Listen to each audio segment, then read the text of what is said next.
தற்போதைய அண்மை செய்தியாக போதைப் பொருளை தடுப்பது குறித்து மாணவர்களிடம் விழிப்புணர்வு ஏற்படுத்த வேண்டும் என்று தாம்பரம் காவல் ஆணையர் அபின் தினேஷ் அவர்கள் கூறியிருக்கிறார். குடுவாஞ்சேரியில் போலீசார் நடத்திய சோதனையில் 5250 கஞ்சா சாக்லேட் பறிமுதல் செய்யப்பட்டிருக்கிறது. மாணவர்கள் தங்கியுள்ள பகுதிகள், வீடுகள், கடைகள், ஓட்டல்களில் போலீசார் சோதனை நடத்தினர். அடுக்குமாடி குடியிருப்புகள், பெட்டிக்கடைகள் உள்ளிட்ட 12 இடங்களில் சோதனை நடத்தப்பட்டது.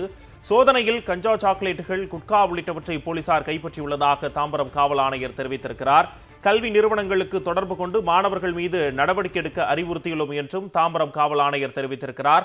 போதைப் பொருள் பயன்பாடு குறித்து தகவல் கிடைத்தால் கல்வி நிறுவனங்களில் சோதனை நடத்தப்படும் என்றும், நடப்பாண்டில் இதுவரை 1500 கிலோ கஞ்சா பறிமுதல் செய்யப்பட்டு அளிக்கப்பட்டிருப்பதாகவும், போதைப்பொருள் நடமாட்டத்தை முற்றிலுமாக ஒழிக்க உறுதி பூண்டுள்ளோம் என்றும் தாம்பரம் காவல் ஆணையர் அவர்கள் தெரிவித்திருக்கிறார். அந்த அண்மை செய்தியை தற்போது பார்த்துக் கொண்டு வருகிறோம்.